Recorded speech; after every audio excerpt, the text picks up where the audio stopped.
prévenu quand j'ai reçu la nouvelle que mon mari ne voulait pas retourner à Paris sans moi et qu'il m'attendait à Toulouse le plus tôt possible. J'ai quitté ces Pyrénées qui m'étaient devenues chères par le chagrin même que j'avais nourri par les consolations que cette belle nature m'avait procurées d'une ferme à laquelle on avait donné mon âme. Et tout jaillit souvent, je percevais entre deux murs de rocher la grande plaine qui me représentait le monde habité. Je me félicitais d'en être éloigné et placé encore dans ces autres régions. Je me sentais comme plus rapproché de la divinité et du fils que j'ai pleuré. Cependant, il fallait retourner dans ce monde. Ma destinée les voulait ainsi. Je m'y résignais. Non sans tristesse, c'est que j'étais encore loin de la résignation. Mais mon mari voulait absolument se recommander avec moi.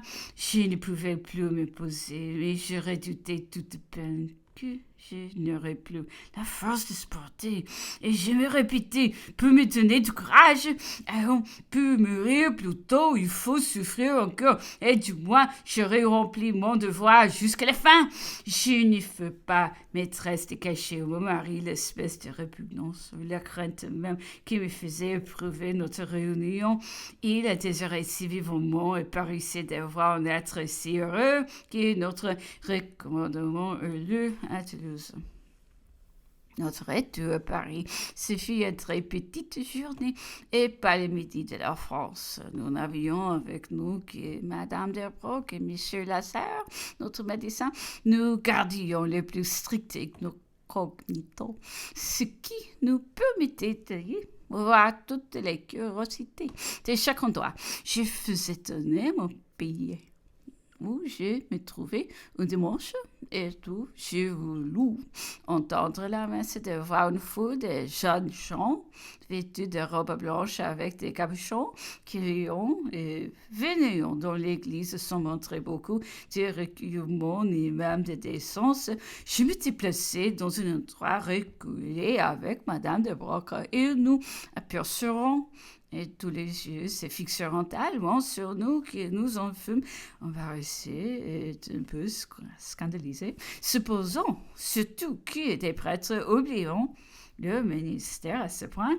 J'ai pris le soin par l'évêque qui s'étaient tous les jeunes gens de la ville qui s'étaient constitués en congrégation, des pénitents blancs qui mettaient tant de mots propres à leur service que la grande église s'en ressentait. Je ne fus plus aussi étonné de l'indiscrétion de leur regard, mais je le fus, je l'avoue, du genre de plaisir que ces jeunes gens avaient choisi. Je me rendis au collège de Sorèze au sein de Saint-Ferréol, au-dessus, séparé près du cœur différent et formant ce canal de midi qui réunit les deux mers. À Nîmes, j'admirais en détail quelques restes de la grandeur romaine. À Avignon, on me montra la place où ces commémorations ont une horreur pendant la Révolution. C'était le cas de venir l'empereur qui avait terminé tant de discours civils. J'ai désiré voir la fontaine de Vaucluse, tandis que mon mari s'amusait à composer des vers et à les graver sur les arbres.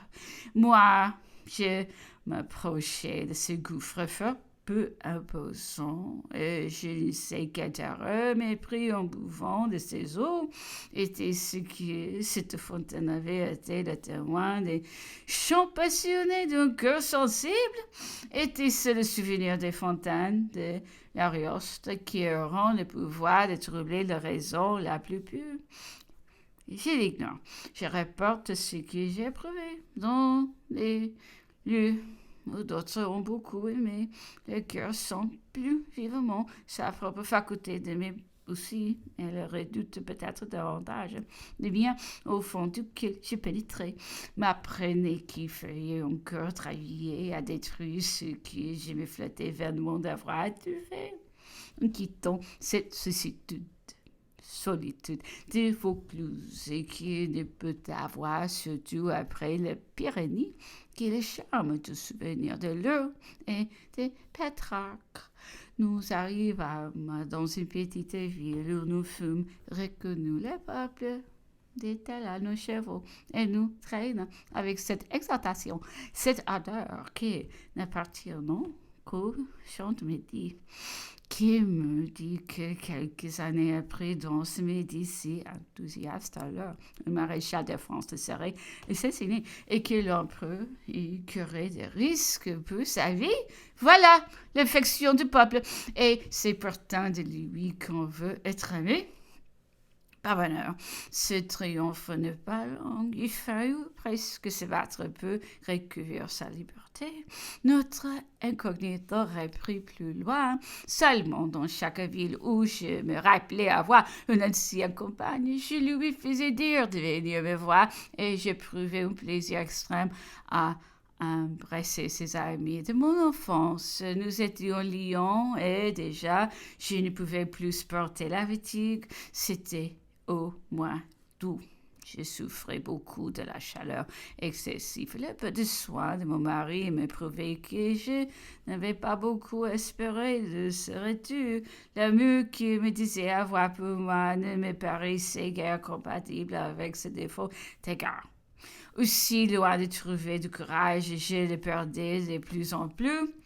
Notre voiture cassa un chute et faillit percer dans un précipice. Je restais dedans sans me voir et m'écrier « Ah voilà, le moment arrivé !» Mais il n'en fut rien et nous échappâmes au danger. Une orage affreux nous surprit. Une autre fois, les éclairs étaient si fréquents et si éblouissants qu'il y avait la crainte d'en être aveuglé. Nous étions au plus fort de l'orage. Je pensais à cette mort si douce et j'attendais avec une sorte de jouissance le coup qui me l'a donné. Qu'il faut être malheureux et qu'il faut avoir le cœur déchiré pour arriver de sang-froid à ce degré d'abandon de soi qui répugne tant à la nature, mais j'ai bientôt renaître à d'autres impressions et à d'autres idées. Nous arrivâmes le soir à Saint-Cloud. On était au spectacle. Ma mère le quitta pour venir m'embrasser. Mon fils me fut porter tout endormi. Je le pressai contre mon cœur et l'émotion qui me causa le vœu d'intérêt si cher et si tendre m'apprit que je vais retrouver toute ma sensibilité. Je pleurai à chaudes larmes lorsque l'empereur entra. « Ah, vous, voilà !» me dit-il avec joie. Après m'avoir embrassé, il vit encore mes larmes. « Allons !»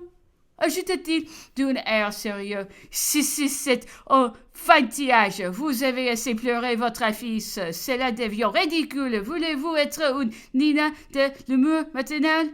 Vous n'êtes pas le seul à qui ce malheur soit arrivé. Mais les mères ont du courage, surtout lorsqu'il leur reste des objets d'affection et qu'elles ont, comme vous, des devoirs à remplir. Un enfant qui a besoin de vos soins, un royaume qui vous réclame, est une mère qui vous affligez. J'avoue que je n'ai pas trouvé en vous l'énergie que j'en attendais. Pourquoi les curieux les montagnes au lieu de rester près de votre mère et de votre fils? Vous avez été injuste envers eux, ne cherchons pas un seul votre consolation. Et si j'avais été ici, je n'aurais pas permis tout cela. Mais vous voilà, rêvez-nous. Soyez gais, livrez-vous au plaisir de votre âge et que je ne vois plus au-delà.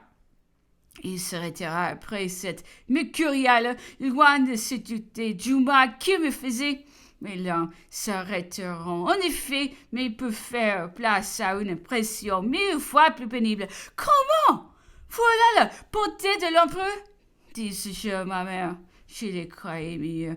On voit bien qu'il n'a pas une idée de l'affection maternelle. Mon Dieu! On ne peut pas me reprocher mes larmes à peine si j'en ai versé, et s'il n'a pas compris mon émotion bien naturelle, en me retrouvant parmi vous, c'est qu'il ferme son cœur aux sentiments de la nature. Il ne les comprend donc pas. Je conçois qu'il ma douleur puisse l'ennuyer, Aussi, je ne demande pas à rester ici. Je veux partir. Ma mère chercha à me calmer. Tu ne comprends pas l'empereur, me dit-elle. Il croit que tout a exalté ton chagrin et t'y livrant sans mes yeux. Il m'avait prévenu d'avance qu'il prendrait un langage sévère comme le seul moyen de te guérir. Mais crois bien qu'il a partagé notre douleur et on a parlé très souvent. Et c'est pas l'intérêt même que tu lui inspirait qu'il s'est montré si insensible.